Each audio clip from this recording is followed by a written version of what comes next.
Yeah, darn right, drinker. You're darn right.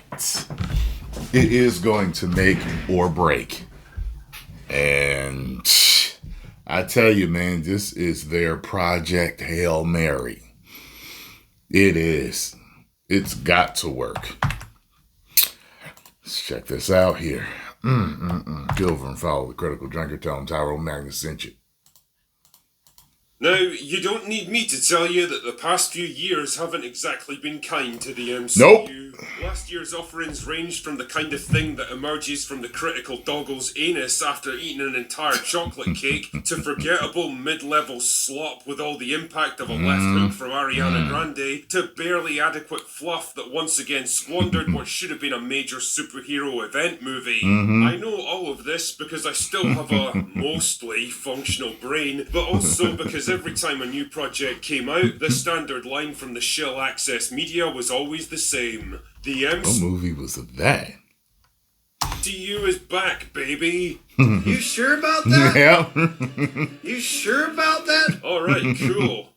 Where did it go? Why does it need to come back if it's still doing great and everything is just tickety-boo? That's the truth.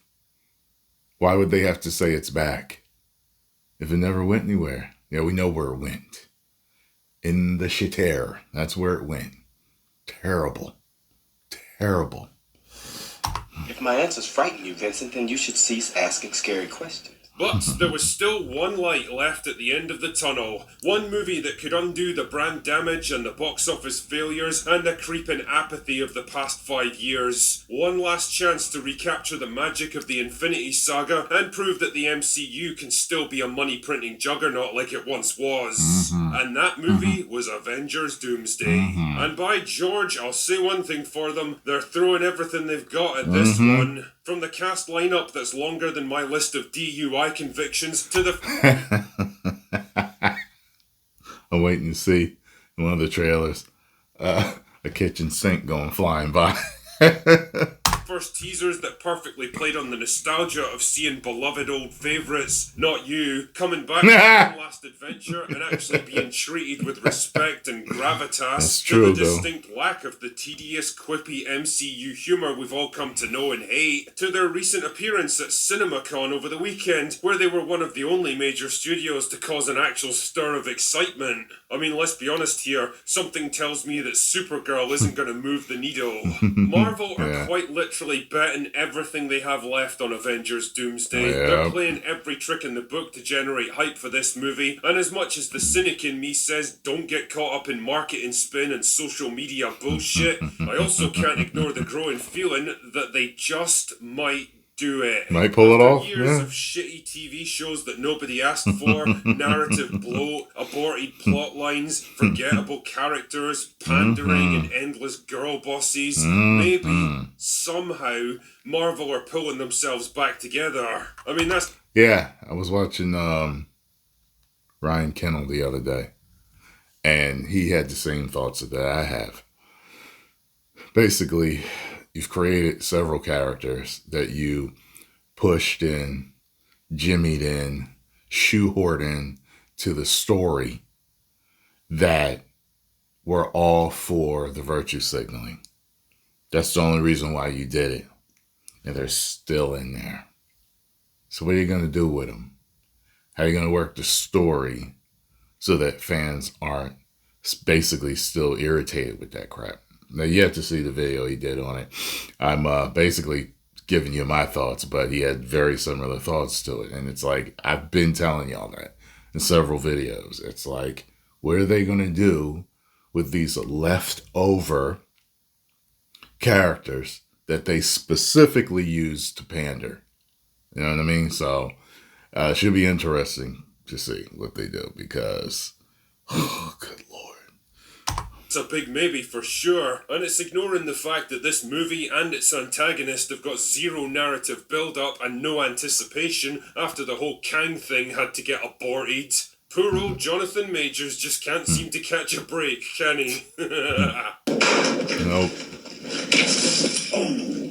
and on the financial side, they've got an uphill battle with this one. Yeah, it'll easily crack $1 billion, and if the planets align and the word of mouth Hopefully. is strong enough, it might even get closer Hopefully. to 2 by the end of its run. But at this point, you have to wonder if even that'll be enough to turn a profit. Marvel have made no secret that Doomsday is the most expensive movie they've ever made, and the sums of money being thrown around for this one are fucking mind-boggling. Robert Downey Jr. alone cost a cool $100 million to come out of MCU Just by retirement himself. in one of the biggest Hollywood deals of all time. The I Russo definitely feel like that's desperation. That paycheck is desperation on Disney's side. Like I said, I'm coming back because the Russos are back and the gang is back. They got the band back together. I never, ever specifically went to see any MCU movie for Iron Man. He was part of the recipe that made the movie great.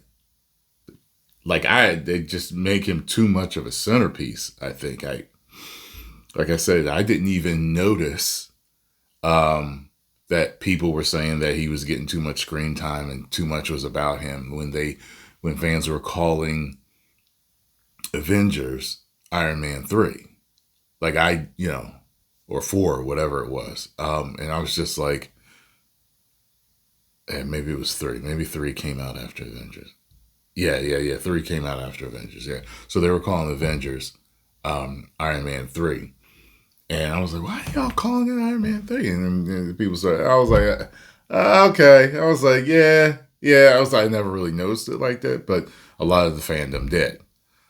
So, they've made him such a centerpiece, but I never cared like that. Like, I like the character a lot, but I never was like, I gotta go, because Iron Man. You know what I mean? Like, Brothers set them back another $80 million to direct Doomsday and Secret Wars, and that's not even counting the rest of the cast, which is extensive. The general consensus seems to be that production costs for these 2 Avengers movies alone is going to be well north of $1 billion, and that's not even counting the marketing campaign, which I'm guessing is going to put Endgame to shame. Wait, that kind of rhymes and it sounds weird. Should we keep it in? Fuck it. Make no mistake, dear viewer, this is an exercise in raw financial power on a scale we have never seen before. The ultimate expression of the saying, go big or go home. Yeah. I don't think any other studio on earth could afford to throw around mountains of money quite like this. It literally is $1 billion gamble. And well, you've got to respect the sheer balls on them if nothing else. The obvious downside to spending insane amounts... Well, if they've totally backtracked and have about-faced, like when we heard, was it Larry Fink, talking from BlackRock? They're backtracking on the whole thing. Like, basically it's a failed experiment. It didn't work. He had a lot of corporate speaking, dancing around in the way he answered your questions. But yeah, it didn't work. And they tried to force it. They forced all these companies that, they held investments for to do it. You know what I mean? Whether they were down with it or not, it seems. So, and then when it wasn't working, they tried to demonize the fans. You know what I'm saying? And anybody that didn't like it all of a sudden was every type of istophobe in the book. All lies, all slander, just to get that over, and it never worked. Of money like this, though, is that somehow you've got to find a way to make it back again. And if your movie costs upwards of $500 million just to get it in the can, that is a lot of box office revenue just to break even. In fact, if you apply the standard Hollywood formula that I've already covered in previous videos pretty extensively, you're looking at around $1.5 billion globally just to start turning a profit. Fuck. And that's me being conservative and taking every number at face value here. Let's be real, Hollywood studios have a long history of using shady accounting practices to lowball their production budgets. Why? So they can make projects look like stunning successes on paper and soak up all that positive PR in the trades, when in reality they've either lost money or barely broken even. But here's the interesting thing about all this. Maybe it doesn't really matter if Doomsday turns a profit. Why? Are you out of your goddamn mind? I mean, I'm sure Marvel would love it if the film made like $3 billion and became their biggest hit of all time, but that's not really what this film's about. What it's really about is redemption. Yeah. If I had to take a wild guess here, I'd say that Doomsday and Secret Wars are more... I think the perfect redemption would be to, story-wise, fix everything. I mean everything. And wouldn't it be the cherry on the top if it was their first $3 billion movie? More like a long-term investment rather than a quick money-making scheme. A way of undoing half a decade of meandering post-endgame bullshit. A chance to win back the core audience who used to flock to every new MCU release and prove that there's still creative life left in this franchise. And believe me, they'll need every ounce of fan goodwill that they can scrape together because what's coming next will change everything. It's pretty obvious at this point that this is going to be the last hurrah for the MCU as we've known it. A full reboot of the entire franchise is coming after Secret Wars, a brave new world, if you will. A world that can't rely on nostalgia, familiar... Or maybe new world order. Faces and decades of lingering fan loyalty to make it work anymore. What it really needs is one crucial thing: momentum. And I guess if you have to do something like this, then now is probably the time. Because the sad fact is, the MCU is old. It's been around for so long that it's become a generational franchise. The kids who grew up watching Iron Man and Thor go on their first adventures back in the 2000s are parents themselves now, and their kids don't have the same attachment to the MCU because they didn't grow up with it. They need a new MCU for their generation. And well, this is how it begins. All this pish is my way of saying that a whole lot rests on the success of Avengers Doomsday. Not just the future of the MCU, but the future of the whole superhero genre in general. If this movie can't get people excited, then what chance does anything else have? And right now, it really does feel like everything is to play for. Doomsday could be either a bloated, overblown disaster or the greatest comeback in movie history. And I honestly don't know what I'd put my money on. But you know what? Despite being a cynical fucking asshole most of the time, I have to admit, I'm kinda rooting for this one. You sure about that? I know, but what can I say, man? Every good hero story needs a third act redemption arc, and this could well be it. I hope that Marvel have genuinely learned from their failure. What angers me the most is they could have been turning out hits all this time.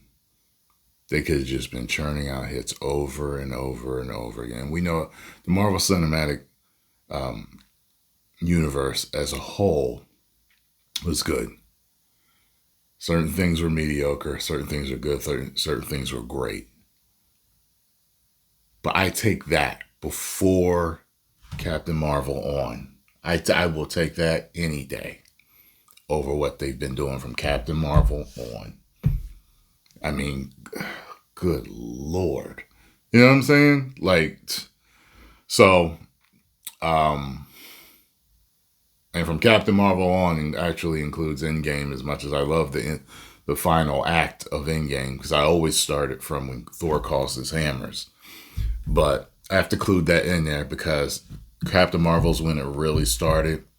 And then even though I cheered, I liked it in the theater, but that was, then they had the girl boss moment in Endgame. Don't worry, she's got that.